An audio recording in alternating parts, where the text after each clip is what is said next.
यहाँ पर डालिए, वेरिफिकेशन कोड डालिए और लॉगिन कर लीजिए। लॉगिन करने के बाद में आपको यहाँ पर आगे इस वीडियो को स्किप करके थोड़ा बढ़ जाना है और फिर कैसे आपको अपनी प्रोफाइल की जानकारी कंप्लीट करनी है OTR की, वो जान लेना है। पर गाइज अगर आप फ्रेशर है, आपने इस वेबसाइट का इस्तेमाल करके पहली बार कोई फॉर्म भरना है अभी, तो आप इसमें अपना अकाउंट क्रिएट करेंगे। तो उसके लिए आपको क्या करना है, आप यहाँ पर देखेंगे इसमें राइट साइड में न्यू रजिस्ट्रेशन का एक लिंक दिया है, तो आप न्यू रजिस्ट्रेशन या फिर यहाँ पर न्यू रजिस्ट्रेशन इसके ऊपर क्लिक करेंगे। इसके ऊपर क्लिक करने के बाद में यहाँ पर गाइज सबसे पहले आपको आपका नाम एंटर करना है। ये नाम आपका 10th के सर्टिफिकेट के अकॉर्डिंग होना चाहिए और पूरा नाम आप यहाँ पर लिखेंगे। उसके बाद में गाइज आप यहाँ पर आपके नाम को दोबारा डाल करके वेरीफाई कर देंगे। फिर यहाँ पर देखेंगे आपसे एक सवाल पूछेगी, क्या आपने कभी आपका नाम बदला है? अगर हाँ तो यस, नहीं तो आप नो करेंगे। फिर जो आपका जेंडर है, मेल फीमेल या ट्रांसजेंडर, वो आप सिलेक्ट करेंगे।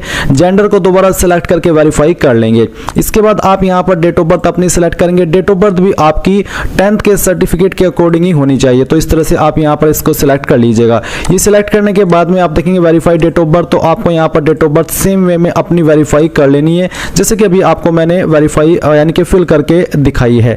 ये करने के बाद आप देखेंगे फादर नेम, तो आपको फादर नेम एंटर करना है। ये भी आप 10th के सर्टिफिकेट के अकॉर्डिंग ही एंटर कीजिएगा। फादर नेम को दोबारा डाल करके आपको यहाँ पर वेरीफाई कर देना है और उसके बाद में गाइज आप यहाँ पर मदर नेम डालेंगे। मदर नेम को भी आपको यहाँ पर 2 बार डाल करके वेरीफाई करना होगा।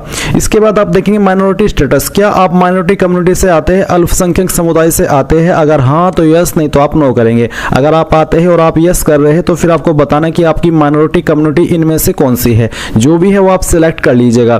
फिर आप आपका मोबाइल नंबर डालेंगे जो कि आप रजिस्टर करना चाहते हैं।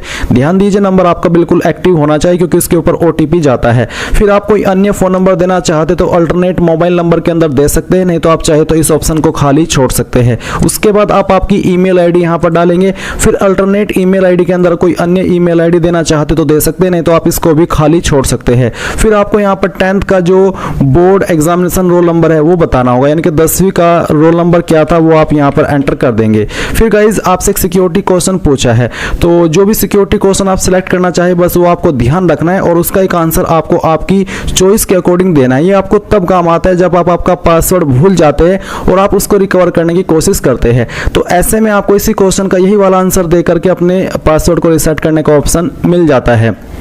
फिर है सिक्योरिटी क्वेश्चन 2, तो आप सेकंड क्वेश्चन क्या रखना चाहते हैं वो आप यहाँ पर सिलेक्ट कर लीजिए और उसका जो आंसर है वो अपनी चॉइस के अकॉर्डिंग यहाँ पर दे दीजिए। देन गाइज आप ये कैप्चा कोड फिल करेंगे। सभी जानकारी चेक करते हुए सबमिट के ऊपर क्लिक करेंगे। सबमिट पर क्लिक करने के बाद में आपने जो भी जानकारी भरी है उन सभी का प्रीव्यू आपके सामने है। अगर आपको लगता है कोई जानकारी गलत है तो आप अपडेट चेंज के ऊपर क्लिक करके चेंज कर लीजिए, नहीं तो आप यहाँ पर आई एग्री पर क्लिक करेंगे। आई एग्री के ऊपर क्लिक करने के बाद में आपके नंबर पर भी और आपकी ईमेल पर भी OTP सेंड किया है। आपको यहाँ पर पहले मोबाइल वाला OTP डाल करके वेरीफाई करना है और फिर इसके बाद में आपको यहाँ पर ईमेल वाला OTP, बेसिकली आपको दोनों OTP एक साथ में डालने हैं और फिर वेरीफाई OTP पर क्लिक करना है। अब गाइज आपका रजिस्ट्रेशन कंप्लीट हो चुका है। आप यहाँ पर प्रिंट के आइकन के ऊपर क्लिक करके इसको प्रिंट कर लेंगे। अगर आपके पास प्रिंटर मौजूद नहीं है तो आप इसका स्क्रीनशॉट ले लीजिए क्योंकि ये जानकारी आपको बाद में काम आने वाली है। अब आपको क्या करना है, आपको यहाँ पर लॉगिन पर क्लिक करना है। लॉगिन पर क्लिक करने के बाद में आप यहाँ पर आपकी या तो ईमेल आईडी देंगे या फिर यहाँ पर जो आपका OTR ID आपको मिला है रजिस्ट्रेशन करने के बाद में वो एंटर करेंगे। यानी कि ये आपको सेलेक्ट करना है कि आप ईमेल आईडी के माध्यम से, नंबर के माध्यम से, किस माध्यम से लॉगिन करना चाहते हैं। मैं आपको प्रेफर करूंगा कि आप यहाँ पर मोबाइल नंबर पर क्लिक करें और यहाँ पर आपका नंबर एंटर करें, फिर गेट OTP पर क्लिक करें। इसके बाद आपके नंबर पर OTP जाएगा, वो OTP यहाँ पर डाल करके ये वेरिफिकेशन कोड फिल करते हुए लॉगिन पर क्लिक करना है। लॉगिन करने के बाद में आपके सामने कुछ ऐसा इंटरफेस आएगा। बेसिकली यहाँ पर आपको एक पासवर्ड क्रिएट करना है। आपको यहाँ पर न्यू पासवर्ड में एक पासवर्ड डालना है। पासवर्ड के अंदर आपका इंग्लिश का कैपिटल वर्ड, स्मॉल वर्ड, कोई स्पेशल कैरेक्टर और साथ ही डिजिट रहने चाहिए। इस तरह का आप एग्जांपल ले सकते हैं पासवर्ड के लिए और आपको यहाँ पर ये पासवर्ड दोबारा डाल करके वेरीफाई कर देना है। इसके बाद आप यहाँ पर सभी जानकारी को वेरीफाई करके सबमिट पर क्लिक करेंगे। सबमिट के ऊपर क्लिक करने के बाद में आपका यहाँ पर अकाउंट कंप्लीट हो जाएगा। अब गाइज आपके सामने यहाँ पर कुछ ऐसा इंटरफेस आ जाएगा। मैं आपको बता दूं कि पहले जब आप इसमें 1 साल पहले तक रजिस्ट्रेशन करते थे तो अभी जो आपने रजिस्ट्रेशन के अंदर जानकारी भरी सिर्फ वही ली जाती थी और फिर आप इसमें अप्लाई करने के बाद जो इन्फॉर्मेशन भरते थे थोड़ा शॉर्ट ही होती थी, इतना डिटेल में नहीं होती थी। आप ऐसे भरते थे, पर अभी यहाँ पर पिछले 1 साल से इसके अंदर मॉडिफिकेशन किया गया। अब आपसे इसमें बहुत सारी इन्फॉर्मेशन ली जाती है, जो कि अब यहाँ पर आप शुरुआत करेंगे एक एक जानकारी को भरने के लिए। तो आप क्या करेंगे, यहाँ पर पर्सनल इन्फॉर्मेशन इसके ऊपर क्लिक करेंगे। लेफ्ट साइड में ऊपर आपने जो OTR के अंदर जानकारी भरी वो आप देखेंगे। नीचे अभी आपको यहाँ पर आपकी बाकी की इन्फॉर्मेशन भरनी है, तो जानकारी को अच्छे से समझिएगा और जल्दबाजी मत कीजिएगा। तो सबसे पहले नेशनलिटी सिटीजनशिप के अंदर आपको सिटीजन ऑफ इंडिया सेलेक्ट कर लेना है अगर आप इंडियन है। फिर आपको मदर टंग बतानी है, यानी कि आपकी मातृभाषा कौन सी है वो आप सिलेक्ट कर लेंगे। मैरिटल स्टेटस क्या है, अनमैरिड, मैरिड जो भी है वो आप यहाँ पर सिलेक्ट कर लीजिए। फिर प्लेस ऑफ बर्थ आपको बताना है इंडिया या फिर आउटसाइड इंडिया।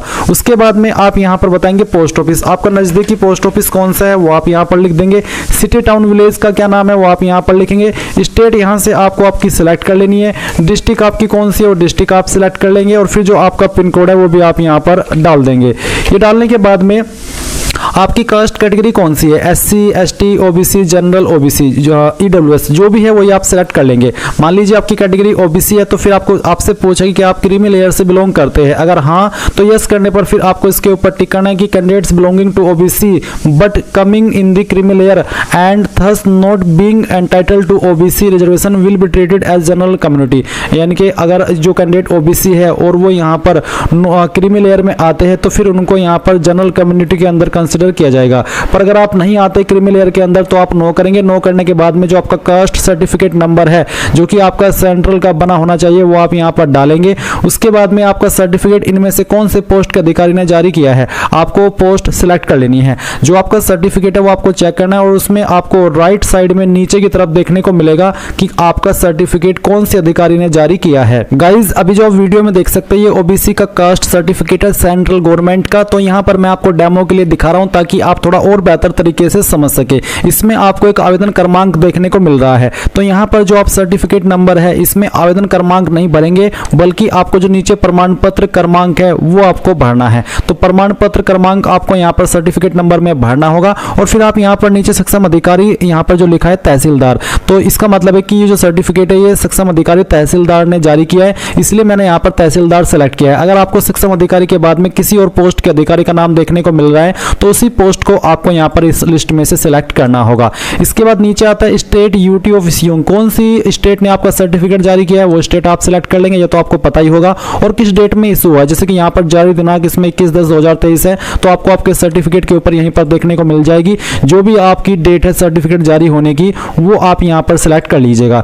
इसके बाद गाइज आता है name of the caste tribe community as mentioned in the community certificate, यानी कि आपके कम्युनिटी सर्टिफिकेट के अंदर आपकी कास्ट या फिर ट्राइब या फिर कम्युनिटी कौन सी है वो आपको यहाँ पर लिखनी है और आपके सर्टिफिकेट के अंदर ये जानकारी आपको देखने को मिल जाएगी। फिर उसके बाद central list with serial number of caste tribe community. अब सेंट्रल लिस्ट आपको कहाँ मिलेगी उसका एक लिंक आपको यहाँ पर दिया, मैं इस लिंक को ओपन करता हूँ और आपको दिखाता हूँ। गाइज यहाँ पर जो सेंट्रल लिस्ट ऑफ OBC है उसके लिए जो लिंक दिया है लिंक यहाँ से कॉपी नहीं हो रहा है और ना ही ओपन हो रहा है, इसलिए आप क्या करेंगे आप गूगल के अंदर central list of OBC PDF search करेंगे।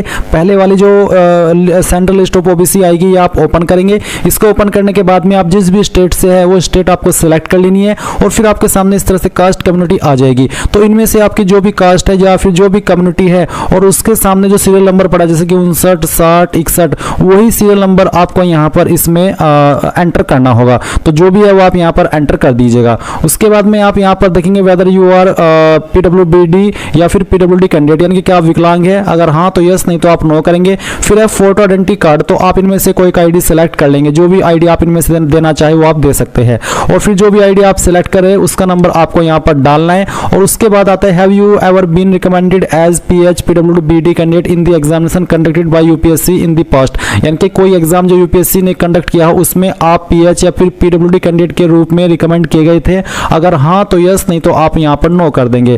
फिर do you want to make available your personal information for accessing job opportunity in terms of, यानी कि बेसिकली क्या जो आपकी इन्फॉर्मेशन है पर्सनल वाली जो आप यहाँ पर दे रहे हैं क्या आप उसको UPSC को देना चाहते हैं ताकि वो इन फ्यूचर जो नोटिफिकेशन के माध्यम से मैसेज के माध्यम से आपको अपॉर्चुनिटीज प्रोवाइड कराते रहे, अगर हाँ तो यस और या फिर नो। इसमें चाहे आप यस करें चाहे नो करें आपके फॉर्म के ऊपर इससे कोई प्रभाव नहीं पड़ेगा। अभी यहाँ पर मैंने जानकारी बताई है आपको कास्ट कैटेगरी जो है आपकी ओबीसी सेलेक्ट करके, अगर मैं यहाँ पर ओबीसी से फॉर्म को ना भर के एसटी से भरूँ, यानी कि आपको बताऊं कि एसटी के सामने क्या ऑप्शन आएंगे, तो ऑप्शन सेम ही आएंगे। आपको यहाँ पर सेम वे में आपका सर्टिफिकेट नंबर डालना है, यानी कि प्रमाण पत्र नंबर, फिर आपका सर्टिफिकेट इनमें से कौन सी अथॉरिटी ने जारी किया है वो आपको बताना है, जैसे कि मैंने अभी आपको ओबीसी का बताया है। फिर कौन से स्टेट के द्वारा जारी हुआ है वो बताएंगे, किस डेट में जारी हुआ है वो आप यहाँ पर इस तरह से सिलेक्ट कर लेंगे। फिर यहाँ पर आपको full address of issuing counter saying authority, यानी कि जिस अथॉरिटी ने आपका जो सर्टिफिकेट है वो इशू किया है या फिर काउंटर साइन किया है, उसका पूरा एड्रेस आपको यहाँ पर बताना है। अब इसमें बहुत सारे कैंडिडेट कंफ्यूज होंगे कि ये किस अथॉरिटी की बात कर रहे हैं। तो गाइज बेसिकली यहाँ पर आपको जिस पोस्ट के अधिकारी ने आपका सर्टिफिकेट जारी किया है उसका एड्रेस बताना है। जैसे कि मान लीजिए आपका जो सर्टिफिकेट है वो जारी हुआ है तहसीलदार के द्वारा, जो तहसीलदार का एड्रेस है वो अब आपको यहाँ पर उसमें देना होगा, या फिर जो आपके सर्टिफिकेट के ऊपर अथॉरिटी ने यानी कि पोस्ट के अधिकारी ने काउंटर साइन किया है उस अधिकारी का जो एड्रेस है वो आपको यहाँ पर बताना है। इसमें कोई अलग से एड्रेस नहीं देना, बल्कि जिस पोस्ट के अधिकारी ने सर्टिफिकेट जारी किया है उसी अधिकारी का जो एड्रेस है, जैसे कि जो आपकी कचेरी है वो कचेरी कहाँ पर है उसका एड्रेस आप लिख दीजिएगा, वही एड्रेस आपको यहाँ पर देना है। उसके बाद में आता है नेम ऑफ कास्ट ट्राइब। तो बेसिकली अगर आप एसटी से है तो सेम वे में आपको गूगल के अंदर सर्च करना है सेंट्रल लिस्ट फॉर एसटी। मैं आपको दिखाई देता हूँ एक बार। तो आप यहाँ पर गूगल के अंदर सर्च करेंगे सेंट्रल लिस्ट फॉर एसटी। ये सर्च करने के बाद आप डायरेक्टली पहले वाली PDF latest list of schedule tribe PDF ये ओपन कर सकते हैं। अगर ये ओपन ना हो रही है तो फिर आपको क्या करना है, आप यहाँ पर central list for reserve category ये ओपन कर लेंगे। इसमें आपको तीनों की लिस्ट मिल जाएगी, एसटी की भी, एससी की भी और ओबीसी की भी। तो आपको जिस भी कैटेगरी की ओपन करनी है, जैसे कि मैंने एसटी की करनी है तो मैं यहाँ से एसटी की ओपन कर लूंगा। ये ओपन करने के बाद में आपको स्टेट वाइज देखने को मिल जाएगी। आप यहाँ पर इसमें स्टेट भी देखेंगे, जैसे कि सबसे पहले यहाँ पर स्टेट है आंध्र प्रदेश, तो इसमें इस तरफ आपकी जो जाति है वो दी गई है, और फिर यहाँ पर वो हिंदी के अंदर भी है, और उसका जो सीरियल नंबर है वो भी यहाँ पर आपको दिया गया है। तो जैसे कि मान लीजिए एग्जाम्पल के लिए आप उत्तर प्रदेश से है यानी कि यूपी से है, तो आपको इसमें यूपी वाला पोर्शन ढूंढना है, यानी कि यूपी स्टेट चेक करनी है। मैं थोड़ा सा इसको स्क्रॉल करके आपको दिखा दे रहा हूँ। वीडियो काफ़ी लंबी होगी क्योंकि इसमें बहुत सारी इन्फॉर्मेशन है जो कि आपको बहुत ही अच्छे से देनी है। तो यहाँ पर आता है उत्तर प्रदेश, तो उत्तर प्रदेश आया। अब इसमें यहाँ पर आपकी जो भी कास्ट है, जैसे कि मान लीजिए आपकी कास्ट है ये क्या है, ये भूया, इसका जो सीरियल नंबर है वो 15 है। तो आप यहाँ पर फॉर्म में आएंगे, और फॉर्म में आ जाने के बाद में आपको इसमें, मैं एक बार फॉर्म के ऊपर चलता हूँ, तो यहाँ पर तो आपको आपकी जो कास्ट है वो नाम दे देना है, और फिर उसके बाद में जो सेंट्रल लिस्ट है, सेंट्रल लिस्ट मैंने आपको दिखा दी है, और उसमें जो आपकी कास्ट का सीरियल नंबर है वो आपको यहाँ पर लिख देना है इस तरह से। बाकी ये जानकारी ऐसे ही रहेगी जैसे कि मैंने अभी आपको बताई है ओबीसी की भर के, जिसमें कि आपसे पूछेगी कि आप विकलांग हैं, अगर हाँ तो यस, नहीं तो आप नो करेंगे। फोटो आइडेंटिटी कार्ड आपको यहाँ पर कोई एक सिलेक्ट कर लेना है, यानी कि जो भी आईडी आप देना चाहते हो सिलेक्ट करके उसका नंबर डाल दीजिएगा। फिर क्या आप कभी विकलांग के रूप में रिकमेंड किए गए हैं पिछले किसी भी यूपीएससी के एग्जाम में, अगर हाँ तो यस, नहीं तो आप नो करेंगे। क्या आप आपकी इन्फॉर्मेशन यूपीएससी को देना चाहते हैं ताकि आपको in future job related email और मैसेज सेंड करते रहे, आप इस ऑप्शन में चाहे यस करें चाहे नो करें, आपके फॉर्म के ऊपर कोई प्रभाव नहीं पड़ेगा। इसके बाद गाइज आप यहाँ पर इसके ऊपर टिक करेंगे और सेव के ऊपर क्लिक कर देंगे। गाइज पर्सनल इन्फॉर्मेशन सेव करने के बाद में आप यहाँ पर एड्रेस इन्फॉर्मेशन के सेक्शन के ऊपर क्लिक करेंगे, और फिर आएगा कोरेस्पोंडेंस एड्रेस यानी कि प्रेजेंट एड्रेस। तो पहले आप आपका प्रेजेंट एड्रेस भरेंगे, जिसमें क्या house number, apartment, building, street, village, यानी कि जो भी चीज आपके एड्रेस के ऊपर एप्लीकेबल है वो आपको यहाँ पर डालनी है, और आपको कोई स्पेशल कैरेक्टर या फिर न्यूमेरिक वैल्यू यूज नहीं करनी है। उसके बाद में आप यहाँ पर नीचे देखेंगे आपका स्टेट का ऑप्शन, तो आप यहाँ से आपकी स्टेट सेलेक्ट कर लेंगे, डिस्ट्रिक्ट आपकी जो भी है वो सिलेक्ट कर लेंगे, आपका जो पिन कोड है वो आपको यहाँ पर डाल देना है। अगर आपका कोई लैंडलाइन नंबर है वो डाल देंगे, कोई फैक्स नंबर है वो भी आप यहाँ पर डाल देंगे। ऊपर की इन 3 लाइन के अंदर आपको जो आपका एड्रेस है स्टेट डिस्ट्रिक्ट छोड़ करके बाकी का एड्रेस आपको भरना है, और सेव के ऊपर क्लिक करना है। और मैं आपको बता दूं कि अगर आपका परमानेंट एड्रेस और जो आपका कोरेस्पोंडेंस एड्रेस है यानी कि प्रेजेंट एड्रेस है, अगर वो सेम है, अलग अलग नहीं है, तो फिर आप इस बॉक्स के ऊपर टिक कर देंगे। देन आपको दोबारा से परमानेंट एड्रेस भरने की आवश्यकता नहीं पड़ेगी। आप एक सिंगल सेव के अंदर प्रेजेंट एड्रेस भी भर देंगे यानी कि कोरेस्पोंडेंस एड्रेस भी भर देंगे, और आपका परमानेंट एड्रेस भी भर देंगे। एड्रेस की जानकारी सेव करने के बाद में आप फोटो एंड साइन अपलोड के सेक्शन के ऊपर क्लिक करेंगे। यहाँ पर आपको फोटो अपलोड करना है, और फिर यहाँ पर आपको बोला है कि how to resize photograph image, यानी कि आपको अगर ये नहीं पता कि आपको फोटो रिसाइज कैसे करना है, उसका एक एग्जांपल आपको दिया है। पर मैं आपको बता दूं कि आपको यहाँ पर इस वीडियो के डिस्क्रिप्शन में जो मैंने लिंक दिया है वो ओपन करने के बाद में अप्लाई ऑनलाइन लिंक से पहले एक वीडियो मिलेगी, जिसको वॉच करके आप कैसे फोटो बनाना है मोबाइल से या फिर कंप्यूटर से, उसकी पूरी जानकारी मिल जाएगी, तो आप उसका इस्तेमाल कर सकते हैं। अभी यहाँ पर सिर्फ आपको ये बताया जा रहा है कि कैसे आपको फोटो अपलोड करना है। तो आप यहाँ पर फोटो कैसा बनाएंगे उसका एक एग्जाम्पल देख लीजिए।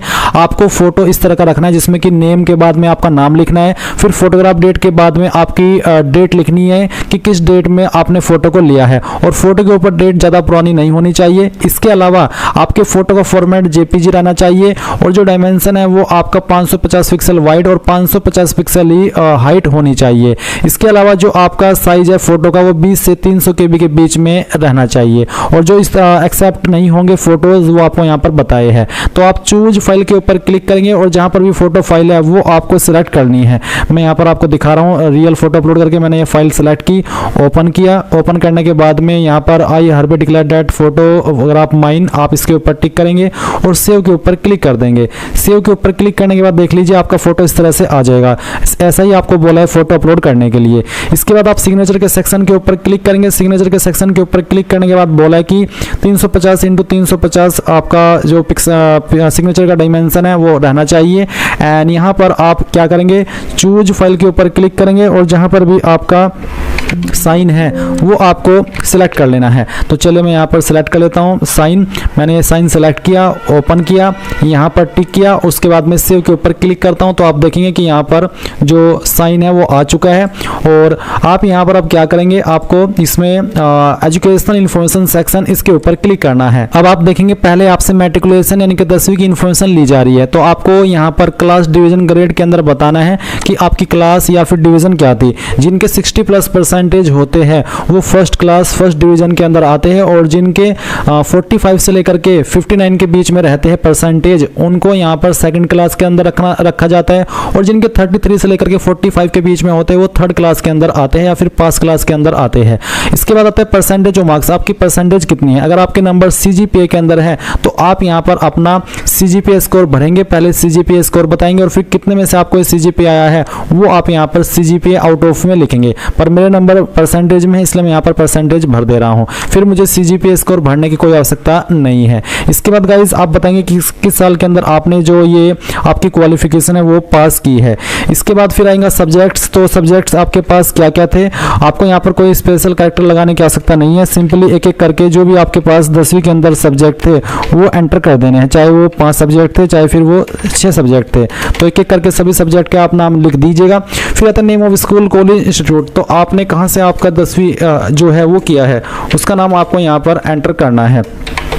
ये एंटर करने के बाद में आपको बताना कि आपने कौन से बोर्ड के द्वारा आपके 10वीं की पास किया, उस बोर्ड का नाम आप यहाँ पर लिख देंगे और सेव के ऊपर क्लिक करेंगे। गाइज सेव के ऊपर क्लिक करने के बाद 10वीं की जानकारी सेव होगी और अब आपको यहाँ पर इंटरमीडिएट यानी कि 12th की जानकारी देखने को मिलेगी। आप इस वाले सेक्शन पर क्लिक करेंगे और यहाँ पर बताएंगे कि आपने अभी कर रहे हैं या फिर आप कंप्लीट कर चुके हैं। अगर कंप्लीट कर चुके हैं तो कंप्लीट सेलेक्ट कर लेंगे। उसके बाद में यहाँ पर सेम वे में आप जानकारी भरेंगे, जैसे कि अभी आपने आपकी 10वीं की जानकारी भरी है जिसमें कि आपको क्लास डिवीजन बतानी है, आपके जो परसेंटेज है 12वीं के वो बताने हैं, नहीं तो आप CGPA स्कोर भी भर सकते हैं अगर CGPA के अंदर नंबर है, और उसके बाद में बताना कि किस साल के अंदर आपने आपकी जो 12वीं है वो पास की है। इसके बाद सब्जेक्ट आपके पास क्या क्या थे वो सब्जेक्ट के नाम आप यहाँ पर इसमें एंटर कर दीजिएगा। सभी सब्जेक्ट के नाम आपको लिखने होंगे एंड फिर सेम वे में आपको आपके स्कूल कॉलेज का नाम बताना है और आपका जो बोर्ड था जिस बोर्ड से आपने आपकी जो 12वीं है वो की है या फिर कर रहे हैं, और उसके बाद आप सेव के ऊपर क्लिक करेंगे। अब गाइज यहाँ पर आपकी 10वीं और 12वीं की जानकारी तो भरी जा चुकी है। अभी आप यहाँ पर आपकी मेन क्वालिफिकेशन भरेंगे, जिस क्वालिफिकेशन से आप यूपीएससी सिविल सर्विसेज के फॉर्म पर अप्लाई करने के लिए एलिजिबल हो रहे हैं, जो कि है आपकी ग्रेजुएट की योग्यता। तो आप यहाँ पर ग्रेजुएशन के सेक्शन के ऊपर क्लिक करेंगे। मैंने अपनी पहले से प्रोफाइल कंप्लीट करके रखी है, इसलिए मैं इसी प्रोफाइल से अपनी जानकारी एडिट करके आपको बताऊंगा कि कहाँ पर आपको क्या भरना है। तो जैसे ही आप यहाँ पर ऐड क्वालिफिकेशन के ऊपर क्लिक करेंगे ग्रेजुएशन के सेक्शन में आकर के, तो सबसे पहले आपको स्ट्रीम एट ग्रेजुएशन लेवल यानी कि आपका ग्रेजुएशन लेवल पर क्या स्ट्रीम है, medical, engineering, science, humanity, commerce, management, law या फिर इन सब के अलावा कोई अन्य। अगर अन्य है तो आप अदर सेलेक्ट करके खुद से उस स्ट्रीम को भर सकते हैं। अगर इन्हीं में से आपका कोई स्ट्रीम है, आपकी क्वालिफिकेशन इन्हीं फील्ड से जुड़ी हुई है जो कि यहाँ पर मेंशन किए गए हैं, तो वो आपको स्ट्रीम सेलेक्ट करना है। और फिर उसके बाद में आप गाइस यहाँ पर देखेंगे जैसे कि मैंने इंजीनियरिंग सेलेक्ट किया तो आता है मेरे सामने ग्रेजुएशन डिग्री, तो यहाँ पर इंजीनियरिंग से जुड़ी हुई जो डिग्री है वो यहाँ पर मेंशन है। अगर लिस्ट के अंदर आपकी डिग्री आती है तो अच्छी बात है, नहीं आती है तो अदर्स के ऊपर क्लिक करके खुद से आप यहाँ पर भर सकते हैं। आप अदर्स के ऊपर क्लिक चाहे ना भी करें तब भी आप यहाँ पर अदर ग्रेजुएट डिग्री मेंशन कर सकते हैं। इसके अलावा गाइज आप फिर नीचे आएंगे और आप देखेंगे क्लास डिवीजन ग्रेड, तो जैसे कि अभी आपने 10-12 की की क्लास ग्रेड भरी है उसी के अकॉर्डिंग आपको यहाँ पर बताना है कि आपके परसेंटेज के अकॉर्डिंग या सीजीपीए के अकॉर्डिंग आप फर्स्ट, सेकंड या फिर थर्ड थे। जिनके 60+ परसेंटेज होते हैं वो फर्स्ट में आते हैं, और जिनके 45 से 59 के बीच में होते हैं वो सेकंड, और जिनके 33 से लेकर के 45 के बीच में होते हैं वो थर्ड डिवीजन के अंदर आते हैं। उसके बाद गाइज आप देखेंगे परसेंटेज और मार्क्स, तो अगर परसेंटेज के अंदर नंबर है तो परसेंटेज भरिए, अगर आपके सीजीपीए के अंदर है तो आप परसेंटेज खाली छोड़ करके सीजीपीए स्कोर भरे, और फिर कितने में से वो सीजीपीए स्कोर आपको आया था वो आप यहाँ पर आउट ऑफ में लिख दीजिएगा। उसके बाद ईयर ऑफ पासिंग, किस ईयर के अंदर आपने ग्रेजुएशन डिग्री पास की थी वो आप सिलेक्ट कर लेंगे, या फिर कह लीजिए खुद से भर दीजिए,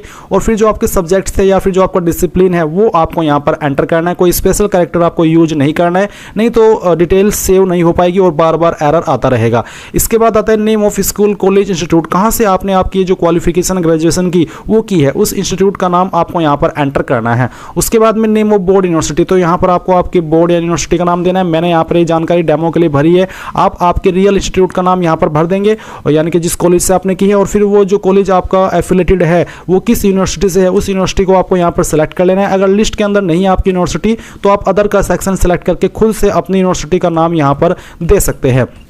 तो इस तरह से आप ये जानकारी भरेंगे। उसके बाद आएगा ग्रेजुएशन सर्टिफिकेट नंबर या फिर इनरोलमेंट नंबर या फिर रोल नंबर, तो इनमें से कोई एक चीज़ आप भर सकते हैं, चाहे आपका ग्रेजुएशन का सर्टिफिकेट नंबर या जो इनरोलमेंट हुआ था आप उसका नंबर, या फिर फाइनल ईयर का रोल नंबर। उसके बाद में डेट ऑफ इशू, कब ये इशू हुआ था, जो भी डिटेल्स आप दे रहे हैं, अगर सर्टिफिकेट दे तो सर्टिफिकेट का डेट ऑफ इशू देना है, इनरोलमेंट नंबर दे तो इनरोलमेंट आपका कब इशू हुआ था उसका डेट देना है, रोल नंबर दे रहे तो आपका एडमिट कार्ड कब इशू हुआ था उसका डेट आप यहाँ पर भर देंगे। अगर एग्जैक्ट डेट मालूम नहीं है तो आप यहाँ पर एक्सपेक्टेड डेट भी भर सकते हैं, बट ज़्यादा दूर की डेट नहीं होनी चाहिए, 2-4 दिन का फर्क चल जाता है, क्योंकि ये इतनी इंपॉर्टेंट इन्फॉर्मेशन नहीं है जिस आधार पर आपका कोई फॉर्म रिजेक्ट हो या फिर कोई आपको आगे चल करके बड़ी प्रॉब्लम आए।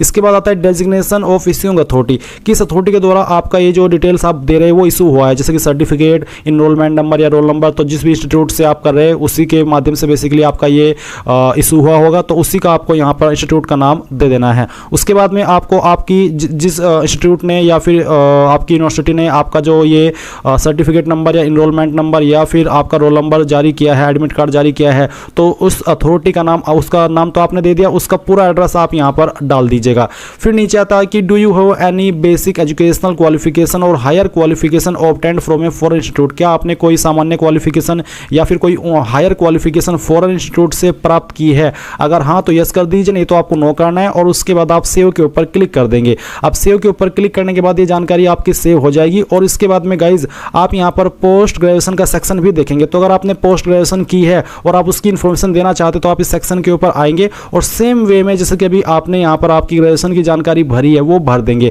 अगर आपने सिर्फ ग्रेजुएशन ही की है तो आप ये जानकारी मत भरिएगा क्योंकि कंपलसरी नहीं है। और फिर आप यहाँ पर नीचे अगले सेक्शन पर आएंगे जो कि है डॉक्यूमेंट्स अपलोड का। अब गाइज आपकी 10वीं 12वीं की जानकारी भरी जा चुकी है, तो अगर आप एनडीए का फॉर्म भर रहे हैं तो इन दो इन्फॉर्मेशन के माध्यम से ही आप आपका जो फॉर्म है वो भर लेंगे। पर अगर आप यहाँ पर इसमें प्रोफाइल क्रिएट कर रहे हैं सीडीएस के लिए तो या फिर किसी अन्य एग्जाम के लिए, तो आपको यहाँ पर ग्रेजुएशन की जानकारी भी भरनी होगी। तो चलिए मैं आपको ग्रेजुएशन की जानकारी अगर आप भर रहे हैं तो कैसे भरेंगे वो भी बता देता हूँ। तो यहाँ पर मैंने ग्रेजुएशन स्टेटस में कंप्लीट सेलेक्ट कर लिया। अगर आप कंप्लीट कर चुके हो तभी सेलेक्ट कीजिएगा, कर रहे हैं तो एपियरिंग सेलेक्ट कर सकते हैं। तो अगर मैं कंप्लीट सेलेक्ट करता हूँ तो यहाँ पर जानकारी भरने के ऑप्शन आ चुके हैं। आपको पहले आपका स्ट्रीम बताना है ग्रेजुएशन लेवल का, मेडिकल है, इंजीनियरिंग है, साइंस है, ह्यूमैनिटी है, कॉमर्स है, अकाउंट मैनेजमेंट, लॉ या अदर, या फिर बेसिकली इनमें है तो इनमें, अगर अदर है तो अदर सेलेक्ट कर लीजिएगा। तो चलिए मैं एक एग्जांपल के लिए इंजीनियरिंग सेलेक्ट कर लेता हूं। फिर आपको आपकी ग्रेजुएशन डिग्री यहां पर सेलेक्ट कर लेनी है, इंजीनियरिंग की कैटेगरी में इनमें से कौन सी है। अगर इनमें भी नहीं है तो आप अदर के ऊपर क्लिक करके खुद से भर सकते हैं। इसके बाद में गाइज यहाँ पर चलिए मैं पहले इनमें से जो क्वालिफिकेशन है वही सिलेक्ट कर लेता हूं। अब आते हैं क्लास डिवीजन ग्रेड, तो सेम वे में बताना है कि आपकी क्लास डिवीजन या फिर ग्रेड क्या है, परसेंटेज और मार्क्स क्या है वो भर दीजिए। अगर सीजीपीए के अंदर है तो आप सीजीपीए भी भर सकते हैं। फिर किस साल के अंदर आपने आपकी क्वालिफिकेशन पास की है वो साल आप यहाँ पर इसमें भर दीजिएगा। फिर सब्जेक्ट्स या फिर स्पेशलाइजेशन क्या था वो आप यहाँ पर लिखिएगा। आपके स्कूल, कॉलेज, इंस्टीट्यूट का नाम आपको यहाँ पर देना है। आपके जो यूनिवर्सिटी है उसका नाम आपको यहाँ पर सेलेक्ट कर लेना है। उसके बाद में ग्रेजुएशन सर्टिफिकेट नंबर नंबर या फिर इनरोलमेंट नंबर या फिर फाइनल ईयर का रोल नंबर, इनमें से कोई एक चीज़ आप यहाँ पर भर देंगे। किस डेट में आपका सर्टिफिकेट इशू हुआ है वो डेट आप यहाँ पर सिलेक्ट कर लेंगे।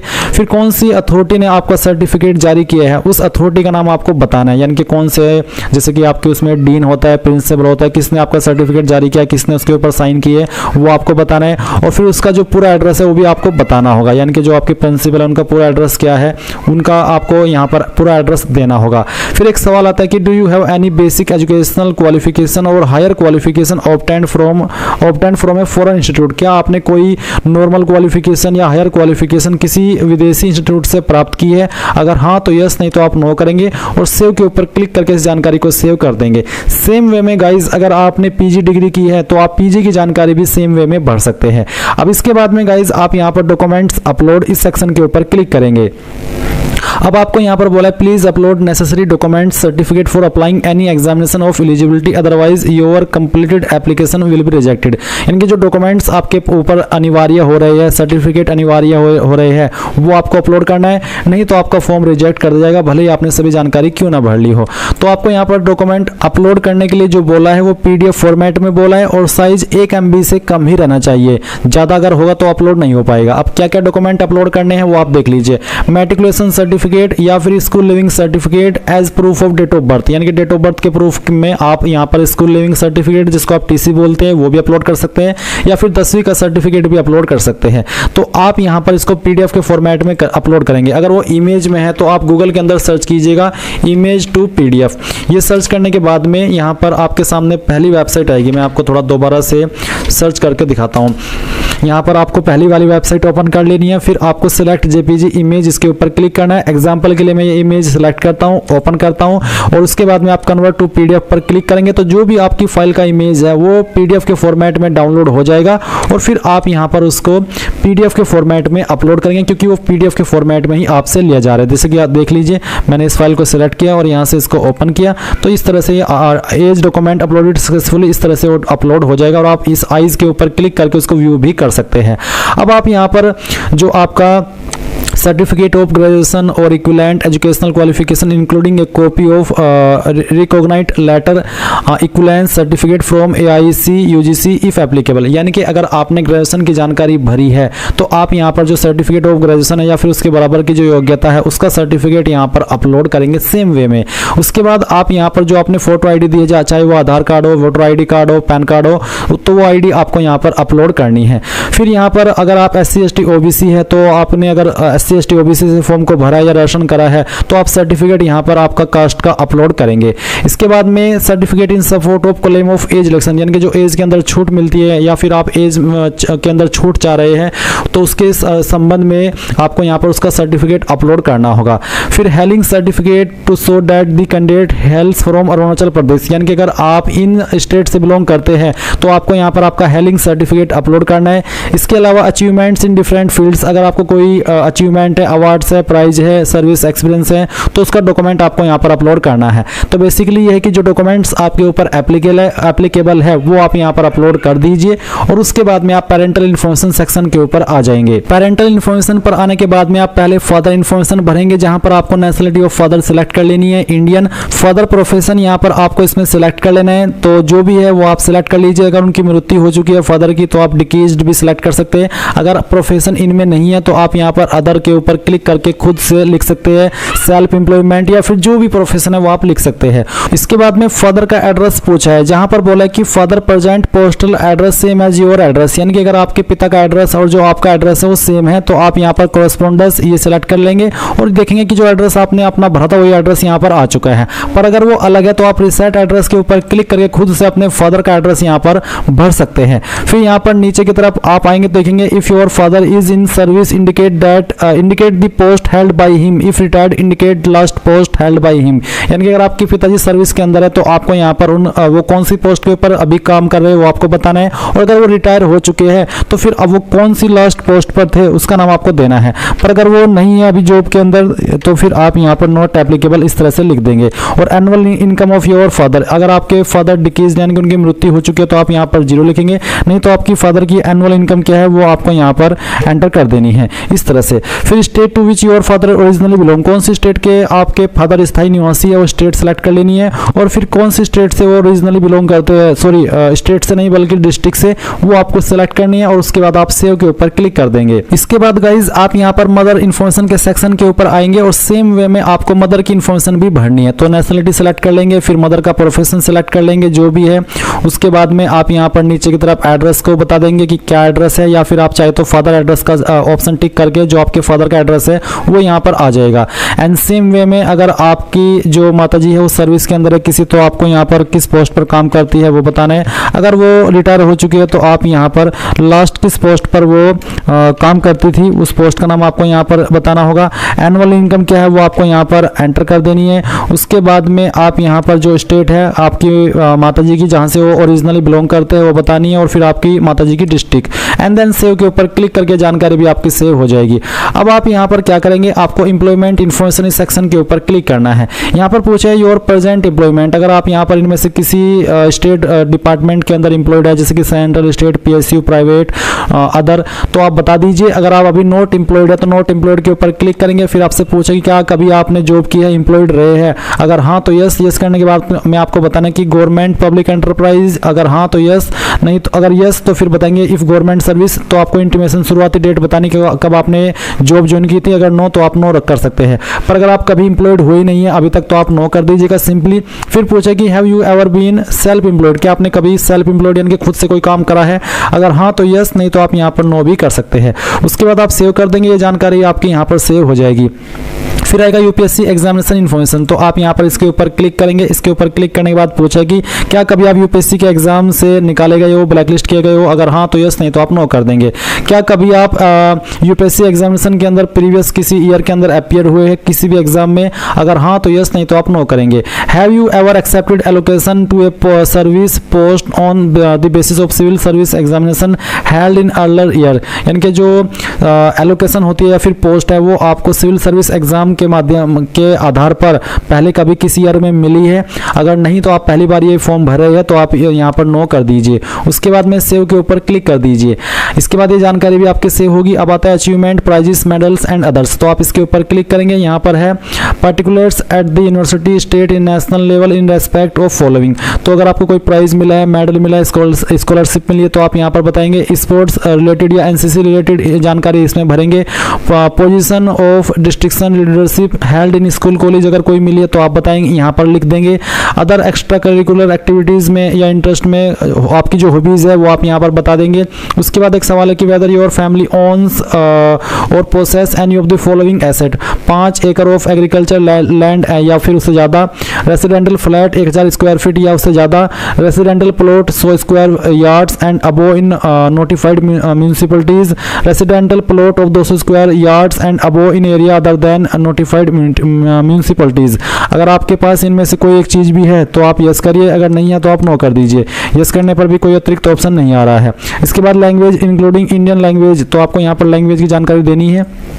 पहले आप बताएंगे यहाँ पर लैंग्वेज, उसके बाद में आपको जैसे कि इसमें है रीड ओनली, स्पीक ओनली, तो मैं यहाँ पर इसमें भी हिंदी कर लेता हूँ, स्पीक ओनली। फिर रीड एंड स्पीक, तो रीड एंड स्पीक मैं यहाँ पर हिंदी कर सकता हूँ। उसके बाद रीड, राइट एंड स्पीक, तो ये भी मैं कर सकता हूँ। एग्जामिनेशन पास, तो अगर आपने कोई एग्जाम पास किया है तो आप यहाँ पर बता दीजिए। जैसे कि मैंने 10वीं हिंदी के अंदर पढ़ी है और उसमें एग्जाम भी पास किया, तो मैं ऐड के ऊपर क्लिक करता हूँ।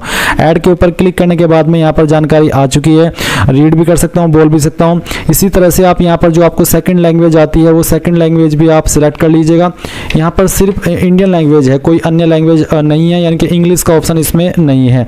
तो आप यहाँ पर कोई अन्य लैंग्वेज जो कि इंडियन ही हो वो आपको आती है तो सेम वे में आप बता देंगे और फिर सेव के ऊपर क्लिक कर देंगे। सेव के ऊपर क्लिक करने के बाद गाइज आप यहाँ पर देखेंगे कि जो आपकी OTR प्रोफाइल की इंफॉर्मेशन है वो आपकी कंप्लीट हो चुकी है। अगर आप यहाँ पर ग्रीन चेक देख पा रहे हैं तो इसका मतलब है कि आपके सभी फील्ड भरे जा चुके हैं और आपने सभी जानकारी भर ली है। अभी आपको इसमें अप्लाई करना है। मेन अप्लाई अब आपका शुरू होगा, ये आपने अभी तक आप आपकी प्रोफाइल कंप्लीट की है। तो आप अप्लाई करने के लिए यहाँ पर लेटेस्ट नोटिफिकेशन इसके ऊपर क्लिक करेंगे। लेटेस्ट नोटिफिकेशन के ऊपर क्लिक करने के बाद गाइज आपके सामने यहाँ पर सिविल सर्विसेज प्रीलिमिनरी एग्जाम 2025 आ जाएगा। अभी आप यहाँ पर देख सकते हैं इसमें अपडेट एडिट ओटीआर, यानी कि अगर आप अपने पार्ट 1 को अपडेट करना चाहते हैं, एडिट करना चाहते हैं, तो आप इस ऑप्शन के ऊपर क्लिक करके कर लेंगे। नहीं तो आपको यहाँ पर क्लिक हियर फॉर पार्ट 1 इसके ऊपर क्लिक करना है। देन आपके सामने इंस्ट्रक्शंस आएंगे, आप इन सभी को चेक करते हुए नीचे की तरफ आएंगे। फिर आपको यहाँ पर यस के ऊपर क्लिक करना है और यहाँ से ओके कर देना है। अब यस करने के बाद जो आपने अभी अपना ओटीआर प्रोफाइल कंप्लीट किया है वो आप देख सकते हैं कि सभी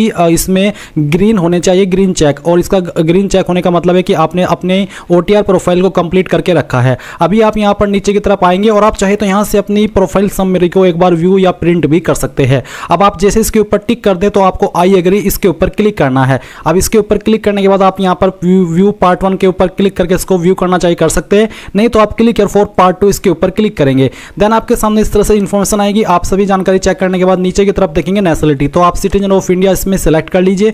फिर आता है मैरिटल स्टेटस, तो आपका यहाँ पर स्टेटस पहले से आपने भर रखा है। फिर आपकी कैंडिडेट बिलोंगिंग टू, तो बेसिकली जो इन्फॉर्मेशन आपने ओटीआर के अंदर भरी थी वो सभी इन्फॉर्मेशन आप यहाँ पर चेक कर पा रहे हैं। सभी जानकारी चेक करेंगे और नीचे आएंगे एजुकेशनल क्वालिफिकेशन पर, तो सिलेक्ट द क्वालिफिकेशन के ऊपर क्लिक करने के बाद आप यहाँ पर सिलेक्ट करेंगे अपनी क्वालिफिकेशन को। अगर आप ऑलरेडी अपनी डिग्री पास कर चुके हैं तो आप पहले वाला ऑप्शन सेलेक्ट करेंगे, और अगर आप अभी अपनी जो डिग्री है वो कर रहे हैं, अभी लास्ट ईयर के अंदर है, तो आप सेकंड ऑप्शन टिक करेंगे। उसके बाद में यहाँ पर आपसे पूछे select your degree subject in graduation, आपको आपका ग्रेजुएशन के अंदर डिग्री सब्जेक्ट सेलेक्ट करना है। यहाँ पर काफी सारे सब्जेक्ट और स्ट्रीम दिए गए हैं, अगर आपका इनमें है तो सिलेक्ट कर ले, अगर इनमें नहीं है तो अदर्स को आप सिलेक्ट कर सकते हैं। तो मेरा इन्हीं में है, मैंने यहाँ से सिलेक्ट कर लिया है। उसके बाद में आप देखेंगे for which examination you would like to consider, यानी कि कौन से एग्जाम को आप कंसिडर कराना चाहेंगे, civil services, Indian forest service या फिर दोनों। तो अगर आप दोनों के लिए एलिजिबल है क्वालिफिकेशन के अकॉर्डिंग तो आप दोनों सेलेक्ट कर सकते हैं। अगर आपको किसी एक पर अप्लाई करना जैसे कि आईएएस, आईपीएस, सिविल सर्विसेज, तो फिर आप ये भी सेलेक्ट कर सकते हैं। तो आपकी चॉइस के अकॉर्डिंग है ये वाला ऑप्शन, जिस पे आप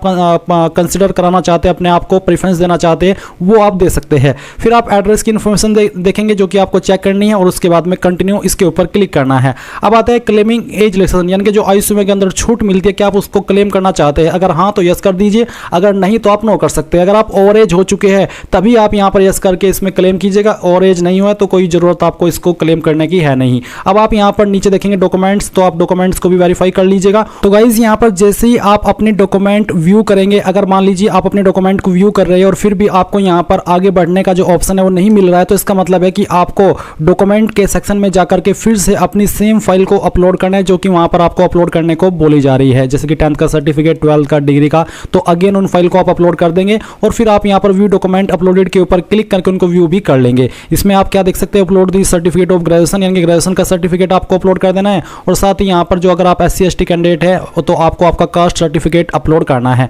उसके बाद आप यहाँ पर कंटिन्यू इसके ऊपर क्लिक करेंगे। अब आपके सामने आपकी जो आईडी की इंफॉर्मेशन है वो आएगी, आप यहाँ पर इसको देखेंगे। फिर आपसे पूछे please indicate your percentage at the graduation level, graduation level पर आपकी परसेंटेज कितनी है वो आप यहाँ पर डाल दीजिए। फिर number of attempts already made in civil services examination, यानी कि अगर आपने सिविल सर्विस एग्जाम पहले भी दिया तो आपने कितने अटेम्प्ट दिए हैं उनकी संख्या आपको यहाँ पर बतानी है। अगर आप फर्स्ट टाइम ये फॉर्म भर रहे हैं तो आप यहाँ पर इसमें 0 लिख दीजिएगा। फिर नीचे आता है सेंटर फॉर CSM एग्जामिनेशन, तो आप यहाँ पर जो आपका सिविल सर्विस का मेन एग्जाम है वो आप कौन सी सिटी में देना चाहते हैं वो आप सेलेक्ट कर लीजिए। फिर language medium for examination for paper 1 to 5, यानी कि पेपर 1 से लेकर के पेपर 5 की परीक्षा के लिए भाषा का माध्यम आप क्या रखना चाहते हैं वो आपको अपनी चॉइस के अकॉर्डिंग सेलेक्ट कर लेना है। अगला सवाल है कि छठे और 7वें पेपर के लिए वैकल्पिक विषय आप क्या रखना चाहते हैं आपकी चॉइस के अकॉर्डिंग, वो भी आप यहाँ पर इनमें से सिलेक्ट कर लीजिए।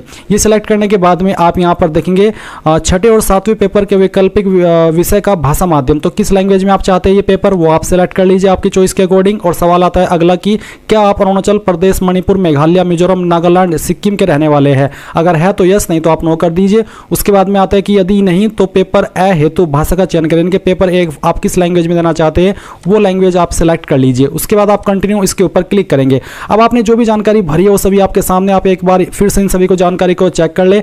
अगर आपको कोई जानकारी गलत लग रही है तो आप अपडेट के ऊपर क्लिक करके इसको अपडेट कर ले, नहीं तो यहाँ पर ये जो कैप्चा कोड है वो भरिए और आई एग्री इसके ऊपर क्लिक कीजिए। अब गाइज आप यहाँ पर देखेंगे कि जो आपका पार्ट 2 है वो कंप्लीट हो चुका है और जो कैंडिडेट इस फॉर्म को जनरल OBC से भर रहे हैं उनके सामने पेमेंट का पेज आएगा। जब वो अपनी एप्लीकेशन फीस जमा कर देंगे तब उनके सामने वाला इंटरफेस आएगा और तभी उनका पार्ट 2 कंप्लीट होगा। और क्योंकि SC ST and all category female इनके लिए कोई फीस नहीं है, है तो वो यहाँ पर डायरेक्टली इस वाले इंटरफेस पर आ जाएंगे। अभी आप यहाँ से इसको प्रिंट कर लीजिए या स्क्रीनशॉट ले लीजिए क्योंकि रजिस्ट्रेशन आईडी इंपॉर्टेंट है।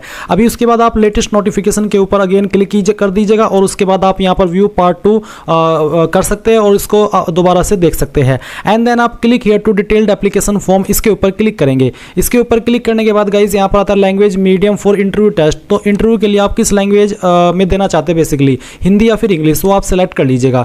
अगला सवाल है कि वेदर फादर अलाइव डिकेज्ड, यानी कि आपके पिताजी उनका देहांत हो चुका है या फिर वो जिंदा है। अलाइव तो अलाइव और डिकेज्ड है तो डिकेज्ड। उसके बाद में मदर का आपको सेम वे में स्टेटस बताना है। एंड देन यहाँ पर आएगा do you possess the prescribed educational qualification, यानी कि जो जरूरी क्वालिफिकेशन है जो मांगी अप्लाई करने के लिए, क्या वो आपके पास है, तो आप यहाँ पर इसमें यस कर दीजिए। यस करने के बाद में आप सेव एंड कंटिन्यू इसके ऊपर क्लिक करेंगे। एंड देन गाइज यहाँ पर आपके सामने कुछ ऐसा इंटरफेस आएगा। अब आपको यहाँ पर आपकी सर्विस की प्रेफरेंस देनी है कि आपको किस नंबर पर किसको प्रेफरेंस देनी है। तो आपकी चॉइस के अकॉर्डिंग आप इनको प्रेफरेंस दे दीजिएगा।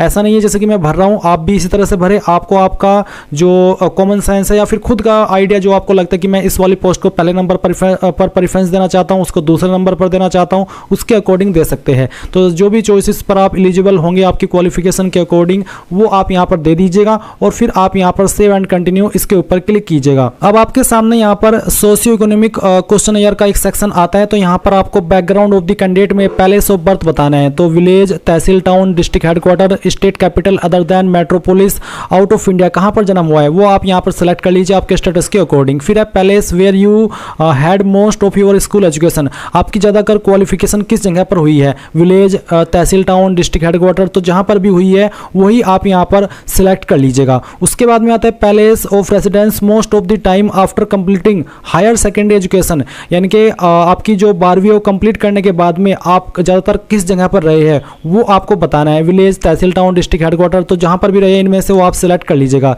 अगला सवाल है कि place of stay of father guardian most of the time during the last 15 year, यानी कि पिछले 15 साल के अंदर आपके पिताजी या फिर जो आपके गार्जियन है वो कहाँ पर रहे ज़्यादा, तो आपको बताना है इनमें से जो भी आपका स्टेटस है, डिस्ट्रिक्ट हेडक्वार्टर, तहसील, टाउन, तो वो आप सिलेक्ट कर लीजिएगा। फिर सवाल आता है कि after taking into account of your place of birth, place of schooling, place of college education and employment, your father's guardian place of stay, do you consider your background as rural और urban, यानी कि जो आपने यहाँ पर अभी answer किया है इसके अकॉर्डिंग अपने आप को आप किस जगह पर काउंट करते हैं, ग्रामीण एरिया या फिर शहरी एरिया, तो आपके स्टेटस के अकॉर्डिंग आपको सेलेक्ट कर लेना है। इसके बाद आता है एजुकेशनल पार्टिकुलर्स, तो यहाँ पर स्कूल ऑफ लिविंग आपको बताना है। इसमें मीडियम ऑफ इंस्ट्रक्शंस है, तो स्कूल लेवल आपका क्या है आप बताइए, हिंदी मीडियम था, इंग्लिश मीडियम था, रीजनल लैंग्वेज थी या फिर अदर थी, जो भी था वो आप सिलेक्ट कर लीजिएगा। कॉलेज लेवल क्या का मीडियम क्या था वो आप सिलेक्ट कर लीजिएगा। Type of institute attendant at school level, तो आपने स्कूल लेवल पर जो अपनी पढ़ाई की है वो किस स्कूल से की है, government school, public school, added private school, missionary school या फिर अदर, तो जिससे भी की है वो आप यहाँ पर सिलेक्ट कर लीजिएगा। उसके बाद में आपको 12वीं का बताना है सेम वे में, और फिर यहाँ पर नीचे आएंगे तो ग्रेजुएशन की जानकारी बताएंगे सेम वे में।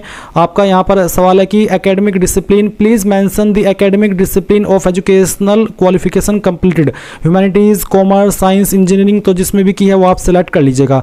पोस्ट ग्रेजुएशन की अगर आपने जानकारी भरी है तो उसका भी स्टेटस सेम वे में आप बता देंगे। फिर यहाँ पर एमफिल, पीएचडी अगर की है तो भर देंगे, नहीं तो आप इसको ऐसे ही छोड़ देंगे। Employment status, present employment status of the candidate, तो अभी आपका करंट स्टेटस क्या है, एम्प्लॉयड है, अनएम्प्लॉयड है, स्टूडेंट है, रिसर्च स्कॉलर या अदर, तो जो भी है, अगर रोजगार है तो एम्प्लॉयड, अनएम्प्लॉयड, बेरोजगार के लिए सेलेक्ट करेंगे, और स्टूडेंट है तो स्टूडेंट, तो जो भी स्टेटस है वो आप सेलेक्ट कर लीजिएगा। फिर आता है कि selection in previous civil service examination, have you been selected on the basis of previous civil service examination, क्या आप सिलेक्ट किए हो प्रीवियस सिविल सर्विस एग्जाम के आधार पर, अगर हाँ तो यस, या फिर नो, या फिर नॉट एप्लीकेबल, अगर नॉट एप्लीकेबल है तो आप नॉट एप्लीकेबल भी सिलेक्ट कर सकते हैं। फिर नीचे आएंगे देखेंगे particulars of the competitive exam for employment finally qualified by you, तो यहाँ पर आपको बताना है select the competitive examination and enter number of times finally qualified by you, तो आप यहाँ पर देख सकते हैं civil service examination, Indian service examination, तो अगर आपने इनमें से कोई एग्जाम दिया है तो वो आप यहाँ पर सेलेक्ट करेंगे, और अगर इनमें वो एग्जाम नहीं है तो आप यहाँ पर एनी अदर एग्जामिनेशन भी सिलेक्ट कर सकते हैं। और फिर number of times finally qualified, तो कितने टाइम्स के बाद में आप उसको क्वालिफाई किए हो उसकी जानकारी आप यहाँ पर भर देंगे। पर गाइज अगर ऐसा है कि आपने यहाँ पर कोई एग्जाम नहीं दिया तो आप इसको ऐसे ही सिलेक्ट के ऊपर रहने दीजिएगा और इसको जानकारी को मत भरिएगा, क्योंकि ये उन्हीं के लिए एप्लीकेबल हो रही है जिन्होंने इनमें से कोई भी एग्जाम दिया है, और वो दिया है तो फिर वो किस लेवल पर जाकर के, किस अटैम्प्ट के ऊपर जाकर के उसने वो पास किया है। इसके बाद यहाँ पर आते हैं give 2 reasons in order of priority for preferring civil services. तो फर्स्ट प्रायोरिटी आपको बतानी है, जैसे कि बेटर पे, बेटर सर्विस कंडीशन। तो क्यों आप इसको प्रीफर कर रहे हैं, क्यों आप ये जो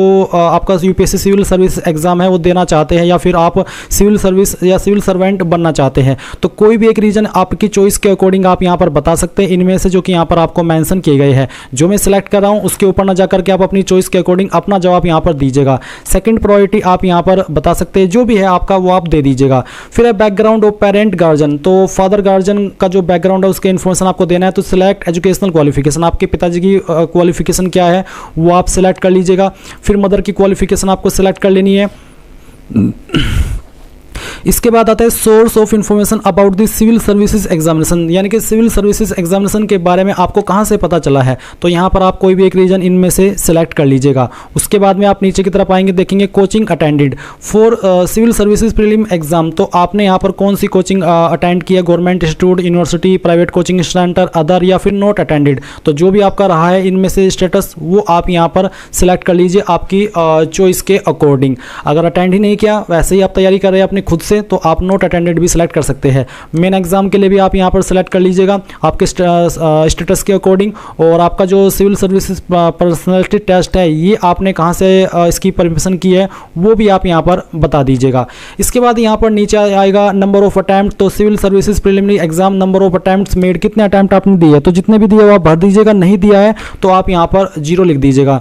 नंबर ऑफ टाइम्स क्वालिफाइड, तो बेसिकली आप इसमें 0 लिख सकते हैं क्योंकि ये आपको फिल करना अनिवार्य है। सेम वे में सिविल सर्विस मेन एग्जामिनेशन, तो क्योंकि आपने सिविल ही नहीं दिया तो फिर मेन कैसे देंगे, तो इसमें भी बेसिकली 0 आप यहाँ पर लिख सकते हैं।